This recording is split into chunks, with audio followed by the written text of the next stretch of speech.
world. So they connect and sympathize with these people in ISIS, and they can coordinate with their ideology.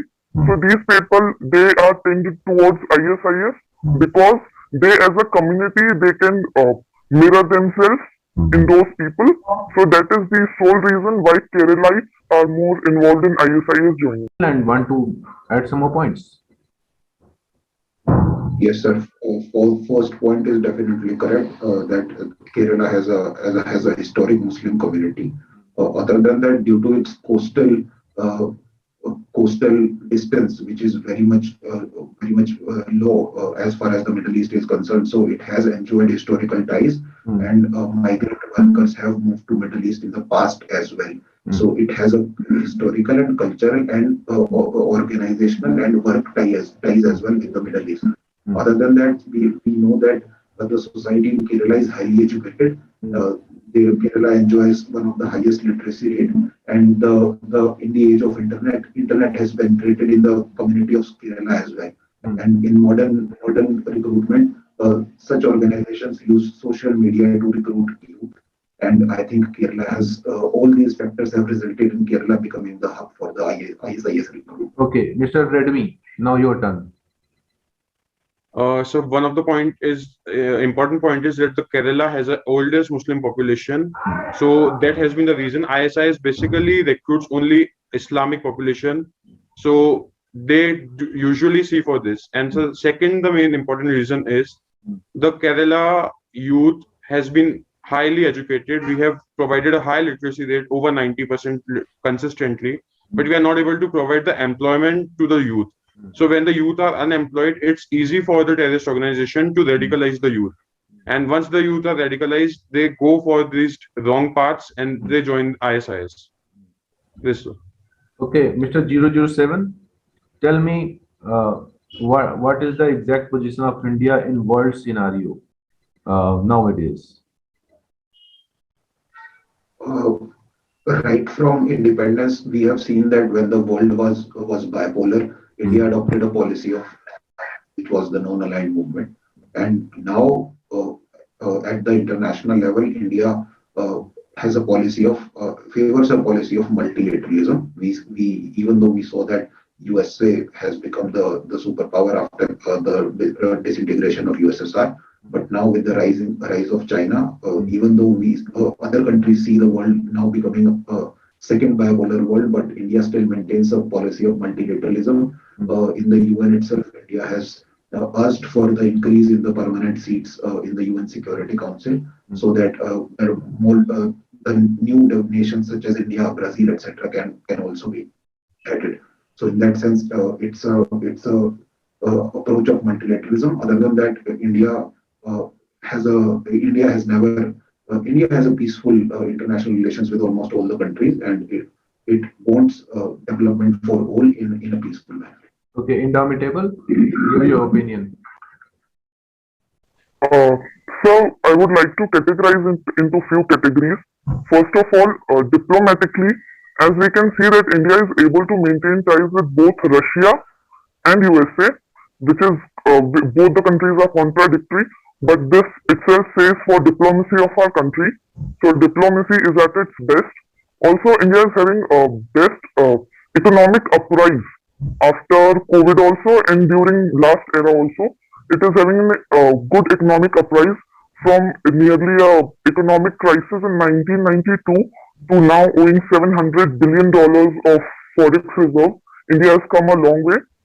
So I think economic capacities combined with human nature, human resources, with the peacekeeping nature of us as a country, because we have never invaded any country in the last 1,000 years of our history. So world basically trusts us, and it comes from the very fact that we have seen a recent proof that in Quad when there were some issues between France and Australia, France came to India to take consultation, which itself is a very good thing for us as a country. So and also this Chinese influence all over the world, the Chinese negativity basically, India is able to counter that because of its long coastline and its geographical situation. It is situated in between east and west wall, so it provides for a transit route also. Okay, let me conclude. So India is the world's second largest populated country. We are the third largest GDP in terms of PPP, Mhm. and so we are consistently growing at the one of the highest in the world in the large nations. Mhm. So currently, was the president of UNSC, Mhm. and we formed a new organization, ISA. We are the leaders of Quad and now the Middle East Quad. Mhm. So we have a good relationship with all the major powers, USA, China, Russia, and all EU, Britain. Mhm. So we are maintaining a peaceful world. We are having a nuclear power, but still we have no first use policy. Mhm. So in those field also, and now we are having the highest demographic dividend. Mm. Till 2055, we will have a huge demographic dividend. This makes India a future potential to become a superpower. Mm. So, sir, India is on the highest position now and will reach the top soon. Okay, indomitable. Now you have to compare India to China in terms of economics. या फिर कहते हैं हम अर्थव्यवस्था के मामले में दोनों का कंपैरिजन करना है. कंपेयर करके बताइए कौन किस फील्ड में आगे है, कौन किस फील्ड में पीछे है. So, as an economy on whole, China is, I think, the most leading country in the world at this point of time. But China's human resource development category of human resource development is very much far away from us. In economic category also, we are having various categories. So, use of internet, it is second most highest in India after China, just because of the population, not because of the education or empowerment. And after that, the defense expenditure that India expends on its border, it is somehow lower. But India at that point also, India is having the strongest military that can conquer at higher heights, higher altitudes as compared to China also. So we as a nation stay strong in militaristic view. After that, economically, I think China is able to export its export its products in various countries. But nowadays, after COVID, we are seeing various companies shifting from China to India. So India is on its economic rise, and China is, I feel, that it is on a downfall, and it will surely come on a level play field with us. Indomitable counter. Right, sir. First of all, China is not at all in a downfall at this moment, particularly. And furthermore, China's development has been more precise and more standard, because we see that a nation develops in three stages. First of all, it is an agricultural economy, then it's a manufacturing economy, and then comes the services sector.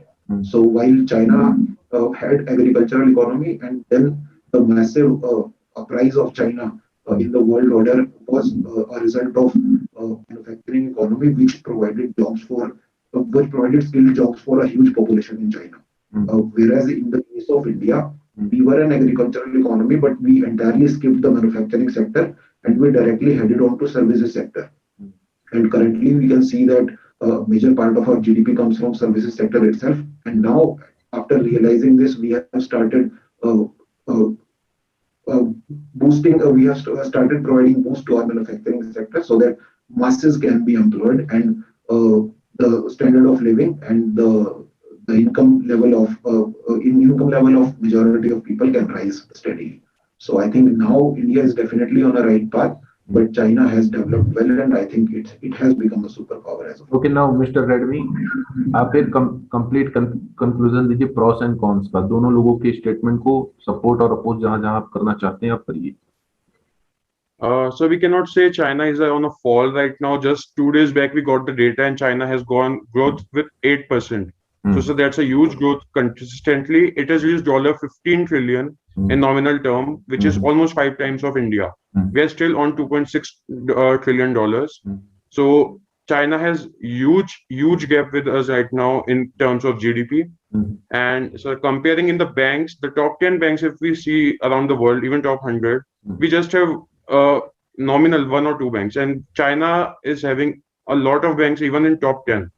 So, sir, there even the financial sector is growing very, very fast.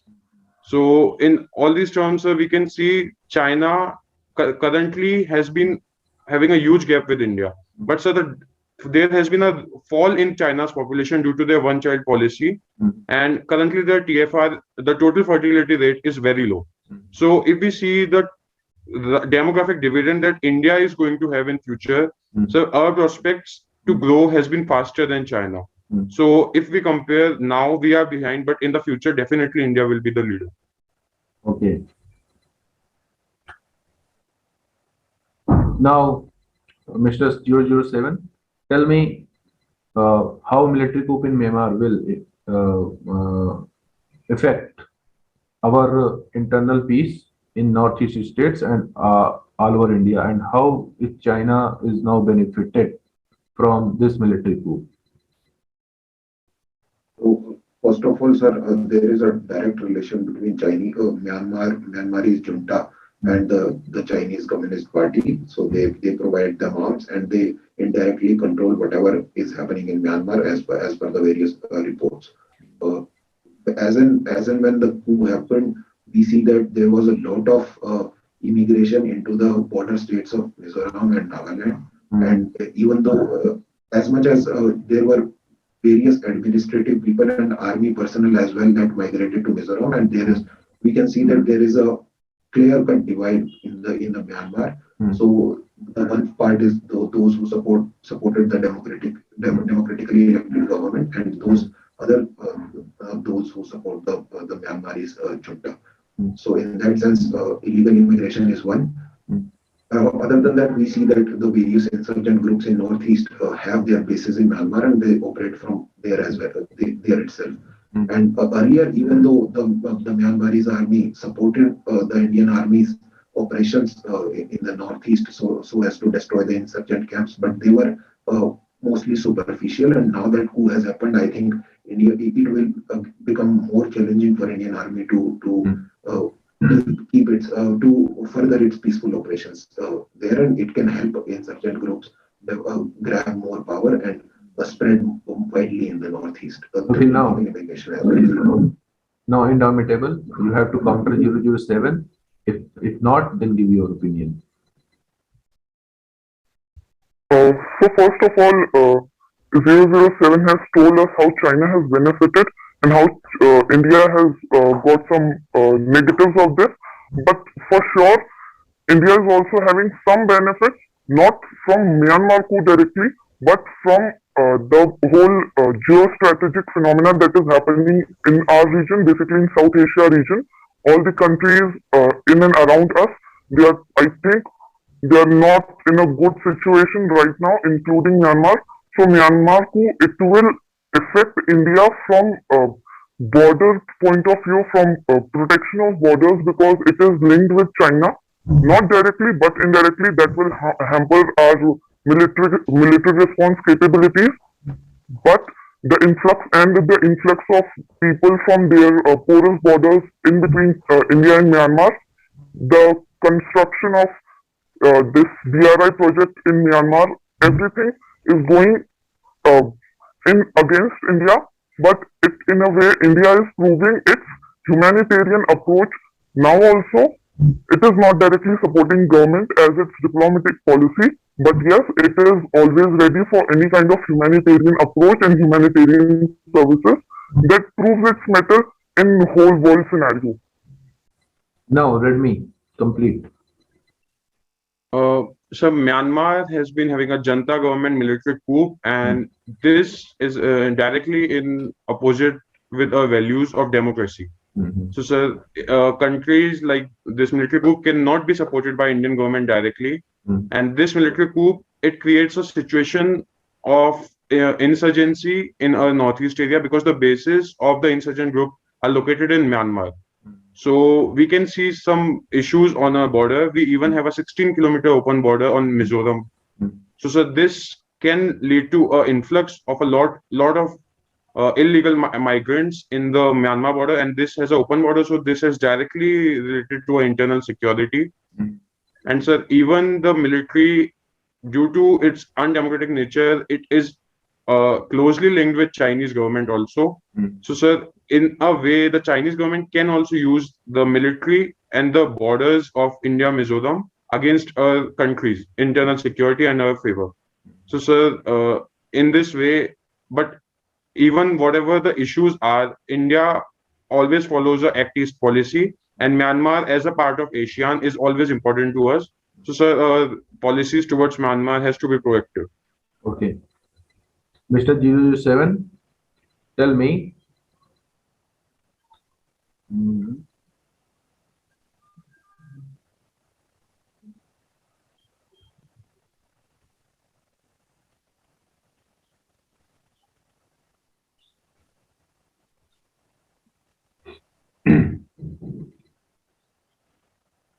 हाँ, आप हमें ये बताइए कि जो India में elections होते हैं और जो लीडर्स होते हैं वो कौन कौन से अनएथिकल वेज को चलाते हैं और इलेक्शन कमीशंस उन पर ठीक से काम नहीं कर पाते हैं, चाहे स्टेट इलेक्शन कमीशन हो चाहे सेंट्रल का हो, और जनता भी इसमें खूब सपोर्ट करती है और ये डेमोक्रेसी एकदम मजाक बन के रह जाता है।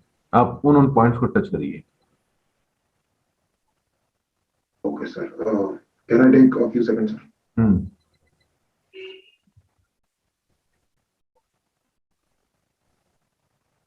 Then let me start with you. Redmi. Okay.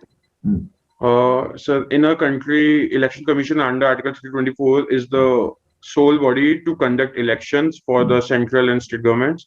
So, but issues with elections come when the politicians use paid news, fake news, misinformation through social media, and so other malpractices like bribing. So when these kind of situations takes place, it's difficult for the election commission to take any action, because election commission does not have a power to convict, to disqualify a candidate before conviction, and election commission does not have a power to disqualify, deregister a political party. So due to the limitations of election commission, we see that there are many issues with the elections. We cannot have a free and fair election many a times. Even sometimes the political party use, whenever they are defeated, they just try to fake the election commission's credentials by not following the VVPAT and like these. So, sir, we need a permanent secretariat for election commission, and also we need to legalize the model code of conduct. Indomitable, do you want to add some more points on this? Yes, sir. So first of all, during election, the various political parties, they target each and every aspect of human mind on a whole. First of all, perception management is very important, and they start working on perception management through all the possible channels, may it be through physical talks or through information through media centers, as Redmi has said. And after that, money and muscle power comes into place. So basically, people are they are not concerned, they are not having awareness of their right to vote and what can happen if they exercise that right properly. So they are misguided, and they are taken into a plane where they take this money, and they are only concerned about short-term economic benefit, and they give vote to whichever party is giving them more money. People are also giving political parties are having the leverage of doing this because people are directly indirectly supporting them in all these actions. Then a religious thing has also come in place, although it is not that much on ground, but due to various perceptions by different governments, religious things and religious discontentment among people, dividing them into various sects so that they can mirror themselves or connect themselves with various parties depending on religious ideologies, is nowadays becoming common. So I think these are the components. Now you have complete your statement. Yes, sir. Sir, first would be the vote bank politics in India. So the vote bank politics cater to dividing communities on the basis of caste, ethnicity, religion, etc., which is in itself a dividing factor as far as the Indian population is concerned. Second would be, sir, a usage of illegal means to move voters, which can be in the form of cash or can be in the form of kind, such as liquor, as we see in the Indian elections. Third would be, sir, funding, as we see that even the electoral bonds, which is more likely to be a regular means of funding, is still very much opaque, as we don't know who people fund through these electoral bonds.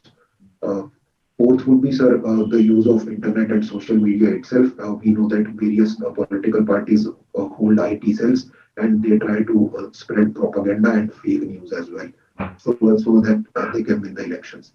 And fifth would be, as mentioned earlier, is muscle power, and we see that various events of booth capturing also happens in states like in the eastern states of Chhattisgarh, Jharkhand, eastern Uttar Pradesh, and Bihar as well. So these are the 5 points I can think of. Okay, indomitable. Tell me that schemes and missions by central government for northeast states. Redmi. So for the insurgency northeast, we are having the Samadhan scheme. So for the Forest Rights Act, we are having for the tribals. For Schedule 5 and Schedule 6 also we are having for the tribals of Northeast. So we are having a Ministry of Northeast Development, and we also are having a zonal council for the Northeast. So also we are having the construction of mobile towers and for the school we are having Eklavya model scheme. Yes, sir, I remember these. Mr. 007. Yes, sir. Other than the points Redmi mentioned, there are schemes of organic agriculture, as we can see in the case of Sikkim itself. It has become a totally organic state. Other than that, there has been schemes of connectivity, both in roads and railways, as we can see that capitals of Mizoram and Nagaland, Mizoram and Assam have recently been connected through railway.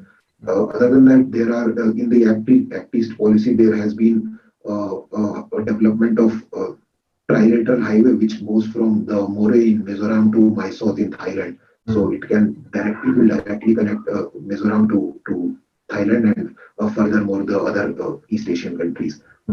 Also, there have been development in waterways, as we can see that the Feni River has been developed as a waterway which can directly enter into Bay of Bengal and will act as a transit hub for Indian trade. So these are the other points.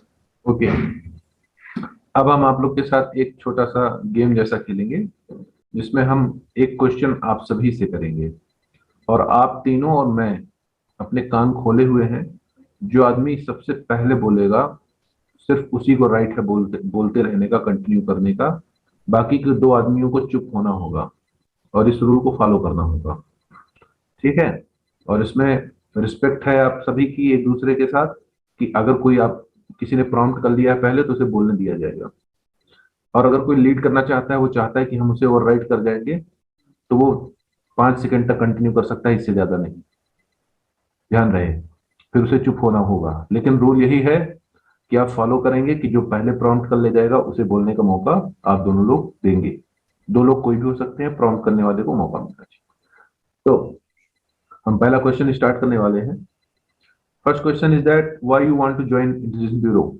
Of all that, my family itself has been inducted in the government services right from army and central government. So first of all, that's my motivation. Other than that, sir. Now, second question. Tell me the exact job role of Intelligence Bureau. The Intelligence Bureau is invited from length and breadth of our country in every aspect of intelligence, be it counter-intelligence, counter-terrorism, counter-Naxalism, or... Mr. Redmi, आपने शुरू किया था, आपको continue करते रहना चाहिए था। Indomitable को चुप होना चाहिए था, ठीक है? आप चुप हो गए हैं, इसीलिए इंडोमिटेबल को मार्क्स मिलते हैं। उन्होंने सही किया है, आपने गलत किया, आपको नेगेटिव मार्क्स मिलते हैं, ठीक है? और 007 को कुछ नहीं मिलता, उन्होंने कुछ नहीं किया, ठीक है? ध्यान रहे, अगर आपने प्रॉम्प्ट किया है तो आप अपना लीड करते रहें, डरे नहीं। Third question is that IB versus NIA। Definitely, IB, sir, because it caters to the entire internal security challenges in India, right from external terrorism, Naxalism, Northeast insurgency, and various other illegal activities such as drug trafficking, money laundering, etc. Whereas NIA is only an investigation agency which was formed much recently after the 2008 Mumbai attacks, whereas IB is very much a historical organization which caters to the intelligence Now, community and internal security in India itself. next question is that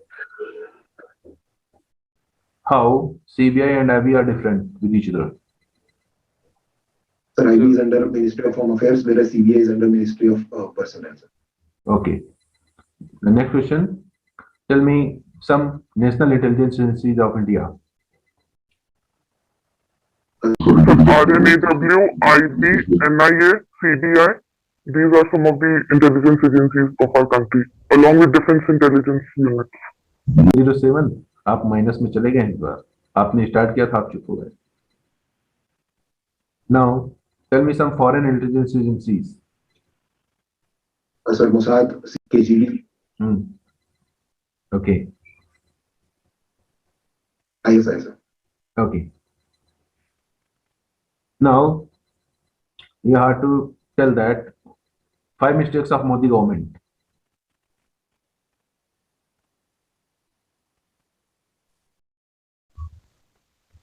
So, on a whole, I don't think so that Modi government as a whole has made any mistakes. But yes, because any government is not responsible for mistakes solely because the policies are not made by government at the whole. Every institute is involved in policy making, but the implementation could have been better in some areas like unemployment, poverty, catering to poverty issues, and of course, when the second wave of COVID came, we were all prepared, but then also we were not able to tackle it as much efficiently as we could have been and as we are doing in the third wave right now. Now, tell me 5 solutions to curb corruption. So first of all, we have to change the mindset of the people. We are we are accepting the corruption in the country. So secondly, we have to strengthen our laws like Lokpal. We have like NIA. We have to strengthen these acts. So after these, we have to change the values of the people, like materialism in the society and individualism is on the rise. Okay. Now next question is that define sedition law. So sedition is under section 124 of IPC. So under it, if a person is indulged in anti-government. Okay. Now define what is Marxism. So in the Marxism, there is a society where the society will have the resources of the. Okay, you can. Marxism means that the various sources of production should be in the hands of workers themselves and not with the capitalists. Okay. आपने Redmi बहुत अच्छा किया, rule को follow किया, 5 second तक आपने continue किया, फिर उसके बाद आपने उन्हें मौका दिया. ठीक है, आप दोनों को नंबर मिलेगा इसमें, किसी का नंबर काटा नहीं जाएगा. ठीक है, 007 को 1 नंबर ज्यादा मिल सकता है, लेकिन अगर कोई अच्छा आदमी होगा तो दोनों को बराबर नंबर देगा. ठीक है. Next question is that NSA versus UAPA.